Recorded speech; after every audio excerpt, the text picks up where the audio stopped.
वैसे तो उत्तराखंड वीर भड़ों की भूमि है। समय समय पर यहाँ कई वीर गाथाएं इतिहास के पन्नों में दर्ज होती चली गई, मगर आज जिसकी हम बात करने वाले हैं उसकी वीर गाथा केवल इतिहास के पन्नों तक ही सीमित नहीं रही, बल्कि उसने आधुनिक इंजीनियरिंग के दौर से लगभग 400 वर्ष पहले इंजीनियरिंग का एक ऐसा नुमाइंदा पेश किया जो किसी भी मायने में आज के दौर की इंजीनियरिंग से कम नहीं था।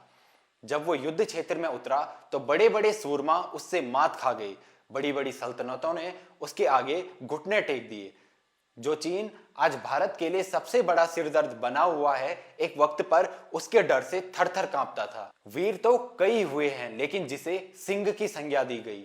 उत्तराखंड में एक कहावत में उसका जिक्र इस तरीके से किया जाता है कि एक सिंह रेंदो वण, एक सिंह गाय का, एक सिंह माधो सिंह और सिंह गाय का। जी हाँ, अब तक तो आप समझ गए होंगे कि हम किसकी बात कर रहे हैं। नमस्कार, मैं आयुष नेगी और आप देख रहे हैं ट्राइपॉड प्रोडक्शन।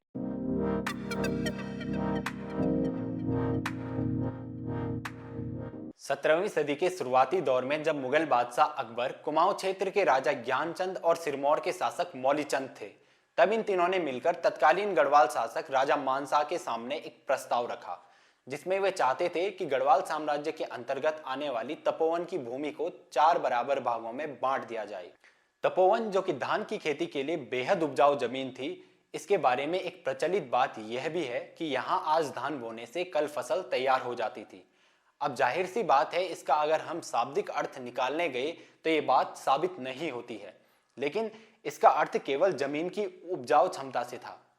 लेकिन राजा मान शाह ने इस प्रस्ताव से इनकार कर दिया। जाहिर सी बात है कि तपोवन एक छोटी सी भूमि है और इसे भी अगर 4 भागों में बांट दिया जाता तो किसी को क्या ही मिल जाता। संभवतः उनका आशय संपूर्ण देहरादून घाटी से रहा होगा, जो धान की खेती के लिए बेहद उपजाऊ जमीन थी। देहरादून की बासमती आज भी वर्ल्ड फेमस है। लेकिन जब राजा मानशाह ने इस प्रस्ताव से इनकार कर दिया तो एक फैसला लिया गया कि चारों राज्यों से भड़ों को भेजा जाएगा और उन्हें आपस में लड़वाया जाएगा। फिर जिसके भी भड़ जीतेंगे, तपोवन की भूमि पर पूर्णतः उसका अधिकार हो जाएगा। दिल्ली दरबार से 2 पठानों को भेजा गया, जबकि कुमाऊं से काला और कत्यूरी नाम के 2 भड़ों को। अब इस संकट की घड़ी में राजा मानशाह को याद आती है कालो सिंह भंडारी की। राजधानी श्रीनगर गढ़वाल के पास एक विशाल मल्ल युद्ध का आयोजन हुआ, जिसमें कहा जाता है कि कालो सिंह भंडारी ने 2 भड़ों को तो युद्ध में ही मार गिराया। बाकी जो 2 बच गए थे वे कालो सिंह भंडारी के डर से भाग गए और अलकनंदा में कूदकर उन्होंने भी अपनी जान दे दी। इन्हीं वीर भड़ कालो सिंह भंडारी के घर जन्म होता है माधो सिंह भंडारी का। जी हाँ, वही माधो सिंह जिसने मलेथा की गूल यानी कि नहर का निर्माण किया, तिब्बत से कई युद्ध लड़े और जिसके नाम पर उत्तराखंड के गढ़वाल क्षेत्र में दिवाली के 11 दिन बाद एक और दिवाली का आयोजन किया जाता है, जिसे इगास बग्वाल कहते हैं। माधो सिंह भंडारी के जन्म एवं मृत्यु के संबंध में कोई भी ठोस परिमाण नहीं है। उनके बारे में केवल इतना मालूम है कि वे टिहरी के राजा महिपत शाह के प्रधान सेनापति थे। तत्कालीन घटनाओं को मद्देनजर रखते हुए एक अनुमान लगाया जाता है कि माधो सिंह भंडारी का जन्म 1590 से 95 के बीच कीर्तिनगर के मलेथा गांव में हुआ था, जो उस वक्त टिहरी साम्राज्य के अंतर्गत था और राजधानी श्रीनगर गढ़वाल से काफी नजदीक। भड़ों के प्राक्रमिक कुल में जन्मे माधो सिंह भंडारी भी अपने पिता की भांति ही राजा की सेना में शामिल हो गए। वहां से सेनापति बनकर वे राज्य की पश्चिमी सीमा को सतलुज तक विस्थापित करने में सफल रहे। महाराजा महिपत शाह के शासनकाल के दौरान कुमाऊं नरेश लक्ष्मी चंद ने 8 बार गढ़वाल पर हमला किया, लेकिन हर बार उनके हमले का मुंहतोड़ जवाब दिया गया। उधर तिब्बतियों के हमले का भी लगातार मुंहतोड़ जवाब दिया जा रहा था। अब इस बात में भी कोई दो राय नहीं है कि इन सभी युद्धों में माधो सिंह भंडारी ही राजा के लेफ्ट हैंड के तौर पर काम कर रहे थे, जो राजा के लिए सबसे मददगार और सबसे विश्वसनीय थे। उस समय की एक महत्वपूर्ण घटना का जिक्र भक्त दर्शन सिंह अपनी किताब गढ़वाल की दिवंगत विभूतियां में इस प्रकार से करते हैं कि नीति घाटी के उस पार दापा एक प्रसिद्ध मंडी या बाजार है। उन दिनों वहां का सरदार प्राय प्रतिवर्ष हिमालय के इस पार आकर दसौली और पैनखंडा के परगनों में लूटपाट मचाता, लेकिन जब गढ़वाली सेना उसका पीछा करती तो वो हिमालय के उस पार बचकर निकल जाता। गढ़वाली सेना जब बार बार उसको पकड़ने में नाकाम होती रही तो महाराजा महिपत शाह ने अपने नेतृत्व में एक सेना का गठन किया और माधो सिंह भंडारी को सहायक सेना अध्यक्ष के रूप में साथ लेकर नीति घाटी की ओर चल दिए। अभी सेना ने दर्रे में प्रवेश किया ही था कि दापा के सरदार ने सामने से अपनी सेना लाकर खड़ी कर दी। इतनी ठंड में युद्ध छिड़ जाने से गढ़वाली सेना संकट में पड़ गई। भक्त दर्शन सिंह आगे लिखते हैं कि उन दिनों गढ़वाल के ब्राह्मण और क्षत्रियों में रोटी और भात को एक समान चौके में कपड़े उतारकर पकाने और खाने की परंपरा थी। ये लोग किसी भी निचली जाति के हाथ का बना हुआ भोजन भी खाना पसंद नहीं करते थे। इस प्रकार की अनेक सामाजिक कुरीतियां उस वक्त पर समाज के लगभग हर एक तबके में थी, लेकिन इस युद्ध में ऐसा करना लगभग असंभव सा हो रहा था। इसलिए उस वक्त पर एक बहुत बड़ा ऐतिहासिक फैसला लिया गया।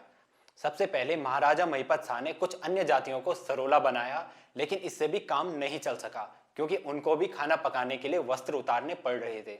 इसके बाद माधो सिंह भंडारी के सुझाव पर यह घोषणा कर दी गई कि रोटी को शुचि समझा जाए और तीनों वर्ण क्षत्रिय, ब्राह्मण और वैश्य एक दूसरे के हाथ से पकाई हुई रोटी खा लें। इससे सेना की कठिनाइयां कम हो गई और तब से लेकर आज तक संपूर्ण गढ़वाल क्षेत्र में रोटी को शुचि माना जाता है। शुचि शब्द जिसका अर्थ है साफ या पवित्र, आज भी गढ़वाल के उच्च हिमालयी क्षेत्रों में जो चरवाहे अपने मवेशियों के साथ बुग्यालों में रहते हैं वे इन बातों का पूरा पूरा ध्यान रखते हैं। वो आज भी चावल को चूल्हे या चौके से दूर ले जाकर बाहर खाते हैं, जबकि रोटी को चूल्हे या चौके के पास ही खा लेते हैं। पुराने समय में इसके आधार पर अनेक सामाजिक कुरीतियों जैसे जातिगत भेदभाव और अस्पृश्यता को बढ़ावा दिया जाता था, लेकिन आज के दौर में इसके वास्तविक स्वरूप को बदल दिया गया है। लोग बस एक मान्यता के तौर पर इसका अनुसरण कर रहे हैं, इसलिए आज के दौर में इसे कुरीति कहना अनुचित होगा। खैर, कहानी पर वापस लौटते हैं। राजा की इस घोषणा के बाद गढ़वाली सेना ने दापा के सरदार और उसकी सेना पर आक्रमण बोल दिया। भीषण युद्ध हुआ, कई सैनिक युद्ध में मारे गए तो कई सैनिकों ने ठंड में अपनी जान गंवा दी। अंत में सेना की एक टुकड़ी बच गई थी, जिसमें से एक जनरल भीम सिंह बरतवाल को उस क्षेत्र में तैनात किया गया। इसी युद्ध के बारे में कहा जाता है कि जब लंबे समय तक माधो सिंह भंडारी और सेना का पता नहीं चल पाया तो गढ़वाल के लोगों ने दिवाली का पर्व नहीं मनाया था। लेकिन जब दिवाली के 11 दिन बाद माधो सिंह भंडारी अपनी सेना के साथ वापस लौटते हैं तो गढ़वाल के लोगों ने फिर दिवाली का पर्व मनाया और तब से लेकर आज तक पूरे गढ़वाल में दिवाली के 11 दिन बाद एक और दिवाली मनाई जाती है, जिसे स्थानीय भाषा में इगास बग्वाल कहते हैं। भंडारी के जीवन से जुड़ी एक अन्य महत्वपूर्ण घटना यह भी है कि उन्होंने मलेथा की गूल यानी कि नहर का निर्माण किया था। अब मलेथा की गूल के निर्माण के संबंध में भी कई तर्क दिए जाते हैं, जिनमें से एक तर्क यह भी था कि जब माधो सिंह भंडारी सामंत के पद पर था तो वो हमेशा दरबार में समय से पहुंच जाता था। वहीं दूसरी ओर जो दरबार का दीवान था वो हमेशा दरबार में देरी से पहुंचता था। इस पर राजा ने दीवान से पूछा कि तुम हमेशा दरबार में देरी से क्यों पहुंचते हो, जबकि तुम्हारा साथी माधो सिंह हमेशा समय से पहुंच जाता है। तो दीवान ने सफाई देते हुए कहा, महाराज, माधो सिंह के गांव में मंडुआ, झंगोरा, गहत जैसा मोटा अनाज होता है जिसे पकने में समय नहीं लगता, जबकि मेरे गांव में धान और गेहूं जैसा श्रेष्ठ अनाज होता है जिसे पकने में देरी होती है। अब अपने इस उत्तर से दीवान तो बच गया, लेकिन माधो सिंह को जैसे ये बात किसी सूल की तरह चुभ गई हो। एक पवाड़े के अनुसार जब तपोवन के सेरे पर दुश्मन की नजर पड़ चुकी थी तो राजा ने राजधानी श्रीनगर गढ़वाल के पास ही एक अन्य सेरे के निर्माण का आदेश दिया और इसका कार्य माधो सिंह भंडारी को सौंप दिया गया। वहीं जखोली, जौनपुर और चंबा में गाई जाने वाली कई लोक गाथाओं में इस बात का भी जिक्र मिलता है कि माधो सिंह भंडारी की 2 पत्नियां थीं, जिन्हें भंडारी ने अलग अलग जगहों पर रखा हुआ था। उनमें से एक के गांव में धान का विशाल सेरा था, जबकि उनकी दूसरी पत्नी उदीना, जो कि मलेथा में रहती थी और मलेथा में सिंचाई का कोई भी साधन न होने के कारण वहां पर धान की खेती होना लगभग असंभव था। इस बात पर उदीना ने एक दिन माधो सिंह को उल्हाना देते हुए कहा, क्या भंडारी तेरा मलेथा, कंडाली को उखाड़ो तेरा मलेथा, झंगोरा को उखाड़ो तेरा मलेथा। खैर, वजह चाहे जो भी रही हो, लेकिन माधो सिंह भंडारी ने मलेथा की गूल का निर्माण किया। अब नहर तो बन चुकी थी, लेकिन नहर का पानी खेतों तक नहीं चढ़ पा रहा था। ऐसा कहा जाता है कि माधो सिंह के सपने में एक रात एक देवी आती हैं और कहती हैं अगर वे अपने किसी प्रिय की बलि दे दें तो नहर का पानी खेतों तक चढ़ जाएगा। ये बात भी उस समय समाज में चलती आ रही कुरीतियों में से एक कुरीति बलि प्रथा को इंगित करती है और इस अंधविश्वास का शिकार हुआ माधो सिंह का बेटा गजे सिंह। फिर बेटे गजे सिंह की बलि दी गई और ऐसा कहा जाता है कि उसके बाद ही नहर का पानी खेतों तक चढ़ पाया। वैसे देखा जाए तो इसका एक वैज्ञानिक कारण यह भी हो सकता था कि नहर के दूसरी ओर से हवा के दबाव के कारण पानी जल्दी से नहर में नहीं चढ़ पाया हो। आज न तो कल नहर में पानी बढ़ता और खेतों तक पहुंचता जरूर। तो ये थी माधो सिंह भंडारी के जीवन से जुड़ी कुछ महत्वपूर्ण घटनाएं। अगर वीडियो आपको इन्फॉर्मेटिव लगा तो वीडियो को लाइक और शेयर जरूर कीजिए और वीडियो पर अपनी प्रतिक्रिया देने के लिए कमेंट जरूर कीजिए। फिलहाल मैं लेता हूं आपसे विदा। मैं आयुष नेगी और कैमरे के पीछे है सैलजा कनियाल।